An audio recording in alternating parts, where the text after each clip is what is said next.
Friends, मैं विशाल कुमार एक बार फिर आप सबका अपने YouTube channel easy social science by Vishal Kumar पर स्वागत करता हूं। दोस्तों, मेरे आज के इस वीडियो में हम लोग क्लास 7th के सब्जेक्ट ज्योग्राफी के चैप्टर 5 जल वाटर पर चर्चा करेंगे।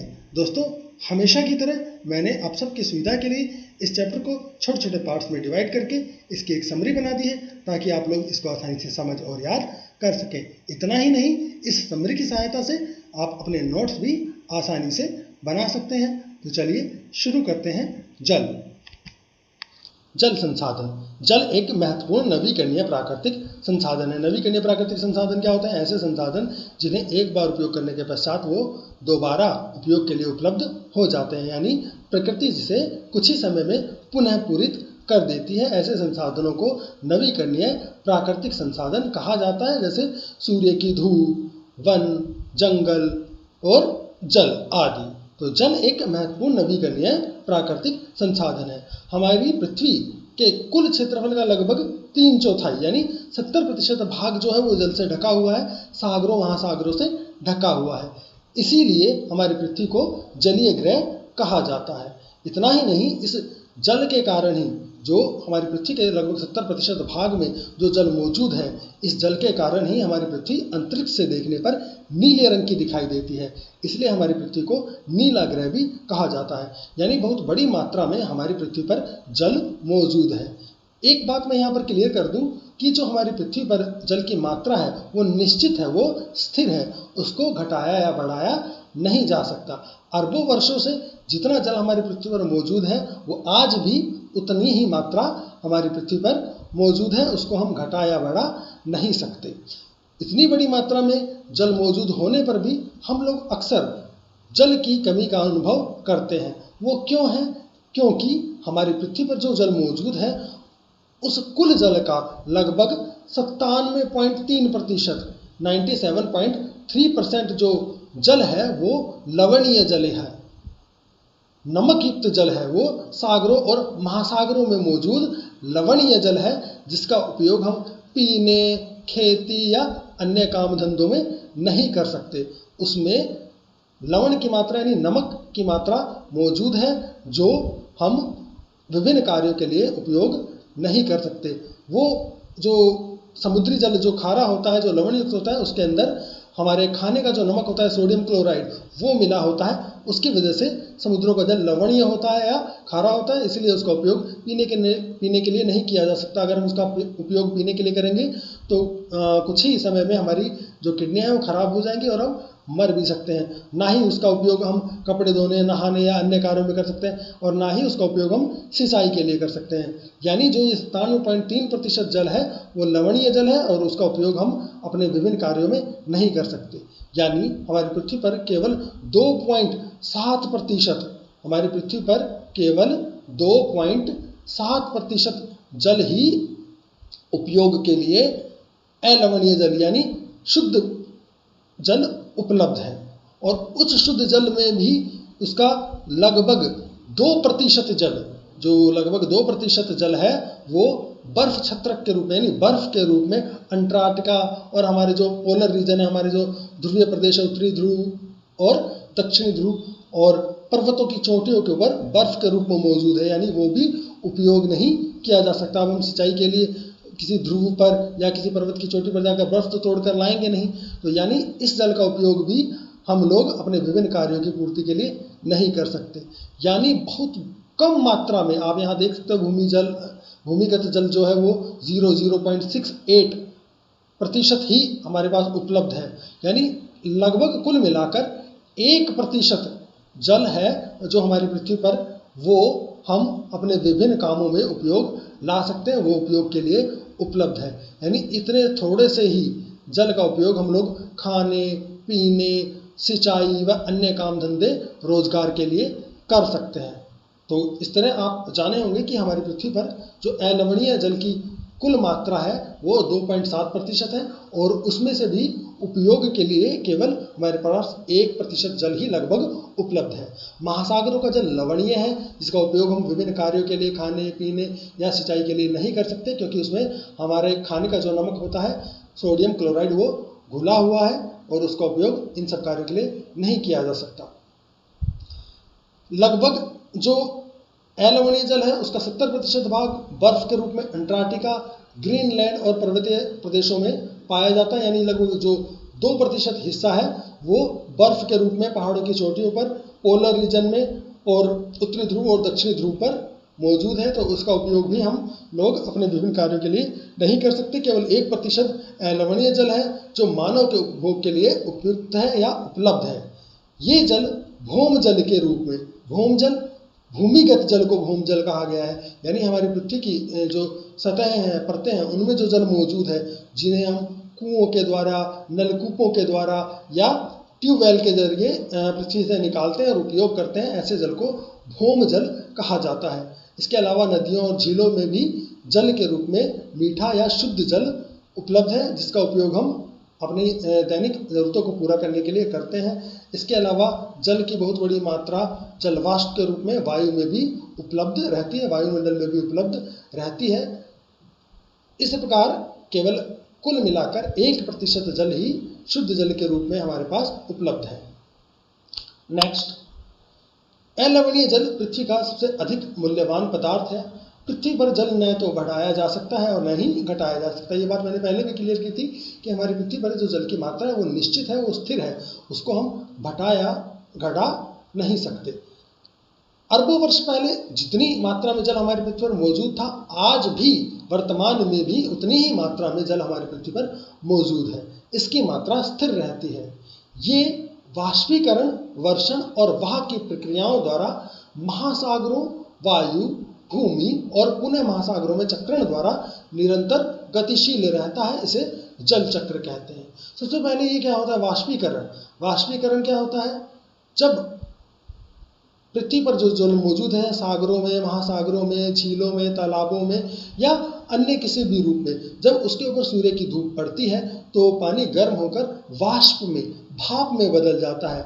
ये प्रक्रिया वाष्पीकरण कहलाती है।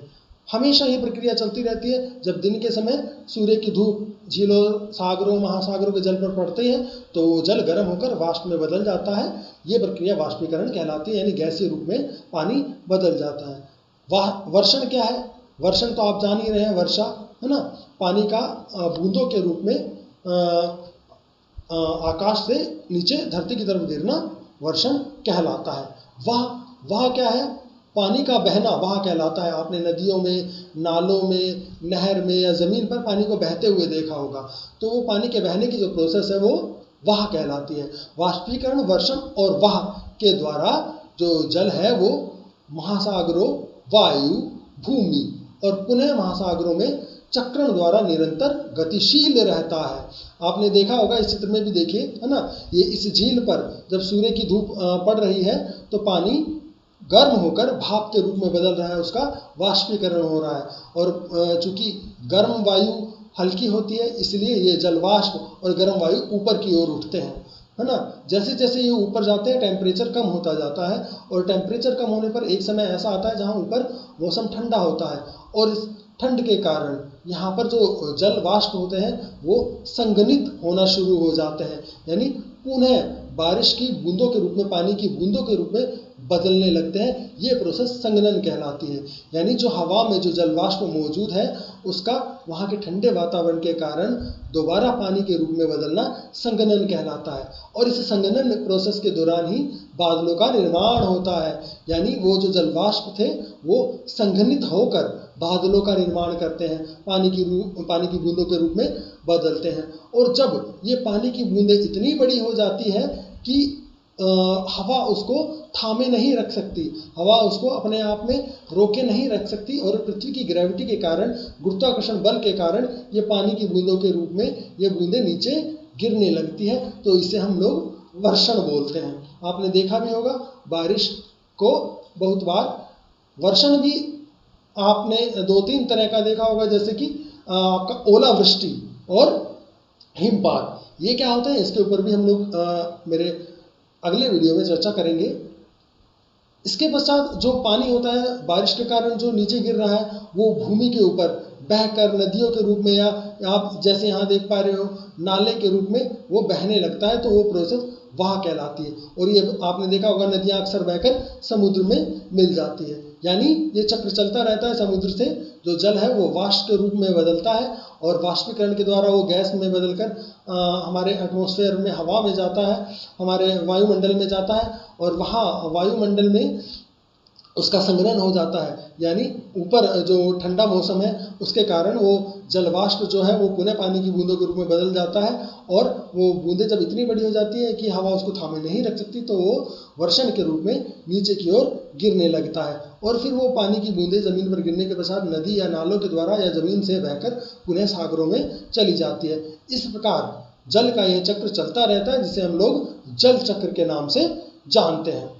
यानी पानी वाष्पीकरण, वर्षण और वाह की प्रक्रियाओं द्वारा सागरों, महासागरों, वायु, भूमि और पुनः महासागरों में चक्रण के द्वारा निरंतर गतिशील रहता है। इसे जल चक्र कहते हैं। अगर मैं आसान शब्दों में कहूँ तो जल का वाष्प के रूप में, वर्षा के रूप में और वाह के रूप में पृथ्वी के वायुमंडल, सागरों, महासागरों और धरती पर चक्र के रूप में चलते रहना या निरंतर गतिशील रहना जल चक्र कहलाता है।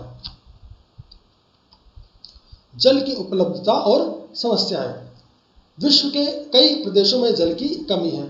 अधिकांश अफ्रीका, पश्चिमी एशिया, दक्षिणी एशिया, पश्चिमी संयुक्त राज्य अमेरिका और उत्तर पश्चिमी मैक्सिको, दक्षिण अमेरिका के कुछ भाग और संपूर्ण ऑस्ट्रेलिया अलवणीय जल की कमी का सामना कर रहे हैं। यानी उपयोग के लिए उपलब्ध जल की कमी का सामना कर रहे हैं। अक्सर भारत में भी आपको विभिन्न शहरों, कस्बों, गाँव में जल की कमी के बारे में आपने सुना होगा या अक्सर न्यूज़पेपर में पढ़ा होगा। यानी अलवणीय जल की कमी का सामना आज बहुत सारे देश कर रहे हैं। ये भी कहा जाता है कि अगर तीसरा विश्व युद्ध हुआ तो वो जल के लिए ही होगा। एक तो पहले ही हमारे पास, हम लोग अभी तक पढ़ चुके हैं कि केवल 1% जल ही उपयोग के लिए उपलब्ध है। उसके अलावा हम जल को विभिन्न अपने कार्यों के द्वारा, जैसे अति उपयोग के द्वारा और प्रदूषण के द्वारा उसको हम लोग दूषित कर दे रहे हैं, जिसके कारण हम जल की कमी का अनुभव कर रहे हैं। अलवणीय जल की कमी के मुख्य कारक हैं बढ़ती जनसंख्या, भोजन और नकदी फसलों की बढ़ती मांग। जैसे कि मैंने बताया, अति उपयोग, तेजी से जनसंख्या बढ़ रही है, सबको पीने के लिए जल चाहिए और सबको खाने के लिए भोजन चाहिए और भोजन के लिए हमें फसलें उगानी है और उसके लिए भी हमको जल चाहिए। नकदी फसलें, हमारी जनसंख्या बढ़ने के साथ साथ हमारी अन्य ज़रूरतें भी बढ़ रही है। जैसे कपड़े के लिए हमको चाहिए कपास, जिससे धागा या कपड़ा के लिए मटेरियल बनता है और उस नकदी फसल यानी कपास को उगाने के लिए भी हमको जल चाहिए। यानी बढ़ती जनसंख्या के साथ बढ़ते भोजन और बढ़ती नकदी फसलों की बढ़ती मांग के कारण जल का उपयोग बढ़ता ही जा रहा है। जल की मांग बढ़ती ही जा रही है, जल का अति उपयोग हो रहा है। इसके अलावा बेहतर होता जीवन स्तर, हमारा जो लिविंग स्टैंडर्ड है वो भी बढ़ता जा रहा है। जहाँ पहले हमारा काम 1 या 2 बाल्टी में चल जाता था, आज हमें उससे कहीं ज़्यादा पानी चाहिए। आज हमारे पास कई जोड़ी कपड़े होते हैं जिनको हमको धोना पड़ता है बार बार, उसके लिए हमको जल चाहिए। हमारे पास गाड़ियाँ हैं, गाड़ियों को धोने के लिए जल चाहिए। हमारे पास बड़े बड़े घर होते हैं, घर को धोने के लिए हमको जल चाहिए। तो इस प्रकार हमारे बेहतर होते हुए जीवन स्तर के कारण भी जल की मांग बढ़ती चली जा रही है। इस कारण भी हम जल की कमी का अनुभव कर रहे हैं। दूसरा, हम अपने प्रयोग के गलत तरीकों के द्वारा भी जल को दूषित कर दे रहे हैं, उसमें हम हानिकारक तत्व मिला दे रहे हैं। अक्सर आपने देखा होगा बड़े बड़े शहरों में जो मल मूत्र के जो सीवर के जो पाइप होते हैं वो नदियों में डाल दिए जाते हैं, वो तालाबों में छोड़ दिए जाते हैं, जिससे उन नदियों तालाबों का जो जल है वो दूषित हो जाता है, उपयोग के लिए उपयुक्त नहीं रहता। इसके अलावा खेतों में जब हम खेती करते हैं तो उसमें विभिन्न प्रकार के रासायनिक उर्वरक और कीटनाशक डाले जाते हैं।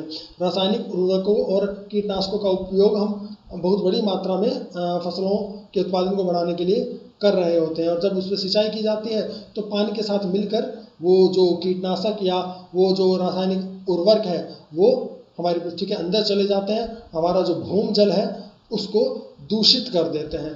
इसके अलावा उद्योगों का जो कचरा है वो भी अक्सर नदियों में डाल दिया जाता है। आपने कानपुर के टेनरी यानी चमड़ा उद्योग के बारे में सुना होगा, उसका अधिकांश जो औद्योगिक कचरा है वो सीधा गंगा नदी में छोड़ दिया जाता है। तो इस प्रकार हम औद्योगिक कचरे और कृषि रसायनों के उपयोग के द्वारा और मल मूत्र या सीवर की जितनी भी गंदगी है उसको जल में डालकर भी जल को दूषित कर रहे हैं। यानी एक तो हम जल का अति उपयोग कर रहे हैं, हमको पहले कम मात्रा में जल की जरूरत होती थी, आज हम उसका बहुत अधिक मात्रा में उपयोग कर रहे हैं, हमारी ज़रूरत से ज़्यादा हम जल का उपयोग कर रहे हैं। और दूसरा, विभिन्न अपने कार्यों के द्वारा जल को दूषित कर दे रहे हैं, उसमें विभिन्न रासायनिक कचरे और औद्योगिक कचरे, मलमूत्र आदि को डाल दे रहे हैं। तो इस प्रकार हमारे पास जो उपयोग के लिए उपलब्ध जल है उसकी हम कमी का अनुभव कर रहे हैं। तो जल संसाधनों के संरक्षण के लिए हमें क्या करना चाहिए?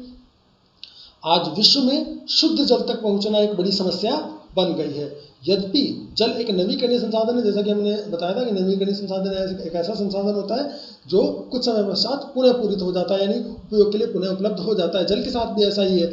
जल वाष्पीकरण के द्वारा पुनः भाप बनकर ऊपर उठता है और बारिश के रूप में दोबारा बरसकर शुद्ध जल उपलब्ध करा देता है। परंतु जो प्रकृति की रिकवरी रेट जो है, जो प्रकृति का इस संसाधन को दोबारा से उपयोग के लिए उपलब्ध कराने का जो दर जो है, उससे कहीं अधिक दर हमारी इसको उपयोग करने की है, हमारी इसको प्रदूषित करने की है। इसके कारण हम जल की कमी का अनुभव कर रहे हैं। इसका जो अति उपयोग और प्रदूषण है वो इसको उपयोग के लिए अनुपयुक्त बना देते हैं। इस नष्ट होते संसाधन, इस क्षीण होते संसाधन के संरक्षण के लिए हमें कदम उठाने चाहिए। तो इसके लिए हमें क्या क्या कर सकते हैं? नंबर 1 पॉइंट है, वन और अन्य वनस्पति आवरण धरातलीय प्रवाह को मंद करते हैं और भूमिगत जल को पुनः पूरित कर देते हैं। जो वनस्पति हैं, पेड़ पौधे हैं, वो जो जमीन पर बहने वाला जो जल है उसके बहाव को धीमे कर देता है, मंद कर देता है।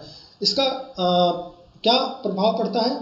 इससे क्या होता है कि जब धीमी गति से जो जल हमारी पृथ्वी की सतह पर बहता है तो हमारी पृथ्वी की जो सतह है उसमें रिस कर नीचे जल पहुंचने की जो मात्रा है वो बढ़ जाती है, यानी हमारा जो वाटर लेवल है, हमारा जो भूमिगत भूमि जल का जो स्तर है वो बढ़ जाता है और हमारे पास शुद्ध पेयजल ज़्यादा मात्रा में जमा हो जाता है। हमने देखा होगा अक्सर जो कुएं होते हैं, ट्यूबवेल होते हैं, कुछ समय पश्चात उसमें पानी आना बंद हो जाता है। क्यों? क्योंकि वाटर लेवल नीचे चला जाता है, क्योंकि हम बड़ी मात्रा में जल निकाल रहे हैं। परंतु यदि हम भूमि के ऊपर पेड़ पौधे या वनस्पति आवरण लगा दें तो वो जो हमारी पृथ्वी की सतह पर बारिश होने पर जो जल बहकर निकल जाता है वो उस गति को, बहने की गति को कम कर देते हैं ये पेड़ पौधे, जिसके कारण बड़ी मात्रा में या लंबे समय तक जो जल है वो धीरे धीरे रिसकर हमारी पृथ्वी के अंदर पहुंच जाता है और भूमि जल का जो स्तर है उसको बढ़ा देता है। इसके अलावा जो पौधे की जड़ें होती है वो या वनस्पति की जो जड़ें होती है वो हमारी पृथ्वी की नमी को भी बनाए रखती है, जल की मात्रा को बनाए रखती है।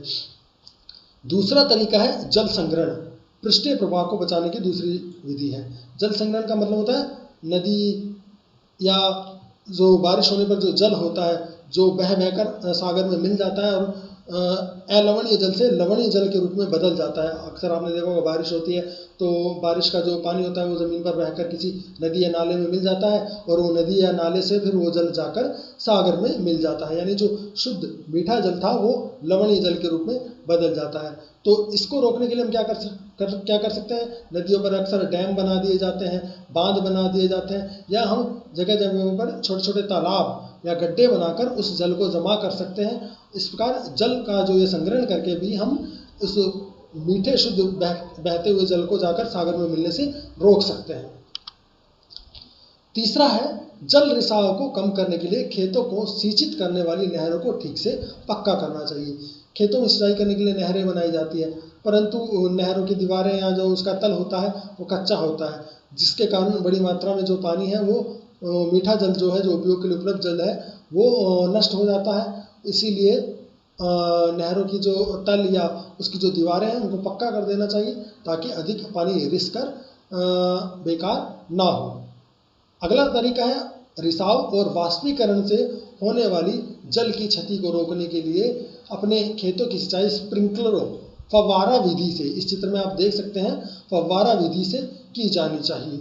जिन क्षेत्रों में पानी की ज़्यादा कमी होती है उन क्षेत्रों में जब सिंचाई की जाती है तो स्प्रिंकलर फव्वारा विधि से सिंचाई की जानी चाहिए। इससे पानी की क्षति कम होती है, पानी का नुकसान कम होता है, पानी रिसाव या वाष्पीकरण से कम वेस्ट होता है, कम नष्ट होता है और हम पानी बचा सकते हैं। अगली विधि है वाष्पीकरण की दर अधिक दर वाले शुष्क प्रदेशों में सिंचाई की एक और विधि ड्रिप या टपकन विधि के द्वारा भी हम सिंचाई कर सकते हैं।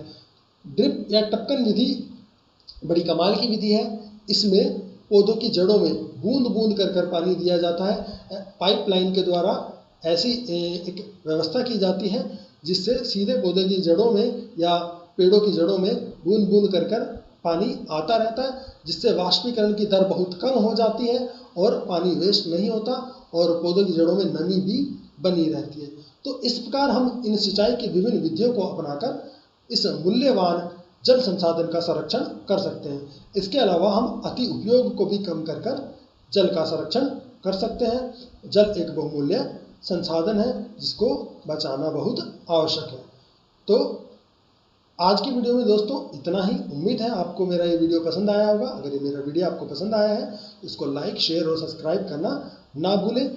इस चैप्टर के जो बाकी पार्ट्स हैं उनके बारे में डिस्कस हम मेरे अपने अगले वीडियो में करेंगे। तब तक के लिए दोस्तों धन्यवाद।